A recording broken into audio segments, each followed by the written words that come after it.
Ciao a tutti e bentornati nella rubrica di cultura siciliana, l'angolo di nonna Nanna. Ora dovete sapere che in Sicilia le serenate, così come altre canzoni, poesie, eccetera, venivano tramandate oralmente.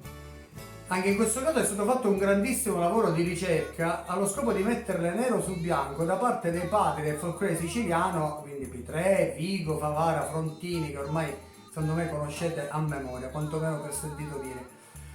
Ovviamente non mancano le serenate moderne, mi viene da pensare così, le prime che vengono in mente sono sicuramente Nicuzza o Coccio d'Amuri, anche se Nicuzza, non vorrei sbagliarmi, già comunque era una serenata antica che è stata rivista e ripresa dai Tinturia.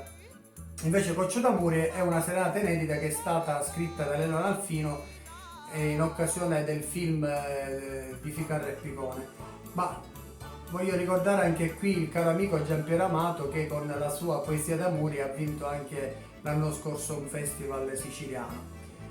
Però purtroppo è un'arte che si sta man mano perdendo. La serenata affonda le sue radici in epoche molto lontane e la troviamo in tante parti del mondo. La caratteristica che sicuramente accomuna tutte le serenate qual è?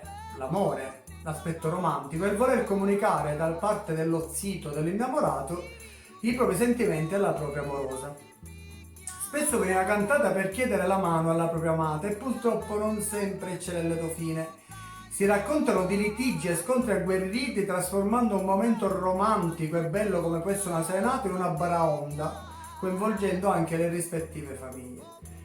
Tra fisarmoniche, chitarre e mandolini ed altri strumenti a seconda del periodo storico e dei musicanti presenti nel territorio, c'era il più coraggioso che cantava direttamente il proprio amore all'amata, ma spesso ci si affidava a cantori più esperti, anche per non comprometterne la riuscita. Mi piace distinguere le serenate in tre diverse tipologie, basandomi naturalmente sulle mie esperienze personali. Abbiamo in primis la serenata romantica, per me la più vera, la più romantica appunto, ma ripeto è una cosa soggettiva, un pensiero soggettivo, dove troviamo la sola presenza dell'innamorato che insieme ai musicanti porta la serenata sotto il balcone dell'amata. Abbiamo poi la serenata a festa. Gli attori sono sempre gli stessi, ma con l'aggiunta di amici e parenti. Diventa quasi un addio al celibato, dove si balla, si canta, ma soprattutto si mangia e si beve. E noi lo sappiamo che in Sicilia se non si mangia, non si vive, non è festa. E per concludere abbiamo la serenata fasulla, che ha le stesse caratteristiche della serenata a festa, solo che a chiederla non è il futuro sposo, bensì la futura sposa. In quest'ultima versione si vedono vere e proprie scenografie da film, da fare puntati sul balcone della ragazza che si affaccia con un abito da sera avvolta nella totale purtroppo indifferenza del futuro sposo. Quest'ultima purtroppo è il frutto della modernità e per fortuna non succede spesso. Oggi vi farò ascoltare una bellissima serenata tramandatomi dal maestro Franco Gambino, colui che mi ha iniziato e fatto amare la musica siciliana in tutte le sue forme circa 25 anni or sono. A questo punto lascio la parola ad Anna e noi ci rivediamo dopo. Buona visione e buon ascolto, grazie. La serenata che cos'è? Statemi a sentire.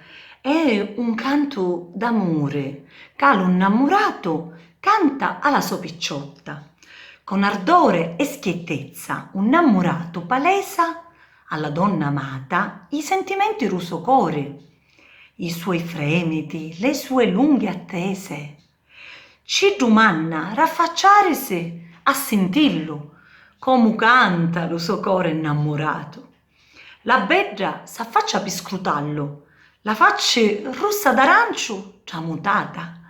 L'innamorato cerca lo posto giusto per cantare, con una mano in cielo intona la canzone. Le parole partono da sole e dal cuore arrivano in cielo. Tutti la sentono vicino, ascoltano sti versi assai suadenti. La serenata sempre di notte la viene a fare, che pure l'istiggia viene a tagliare e lo sireno sente lo cuore innamorato.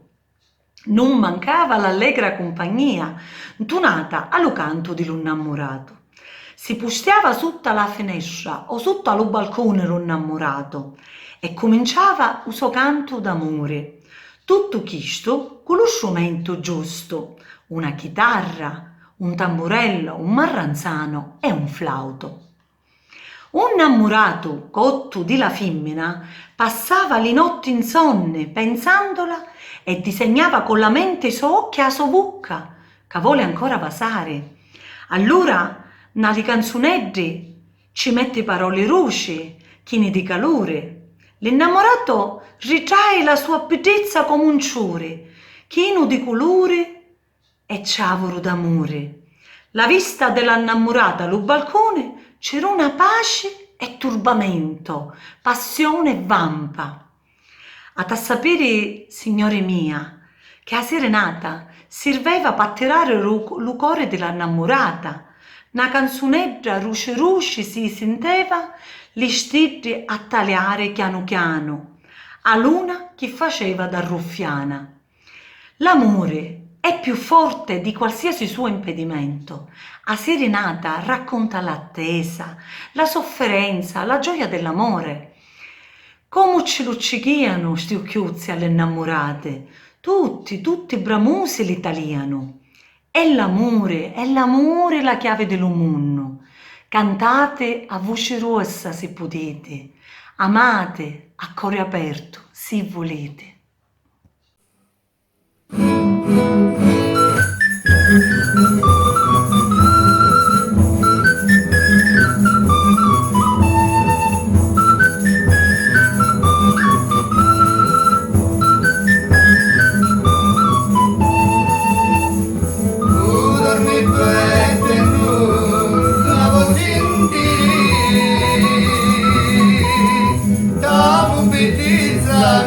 È come un braccio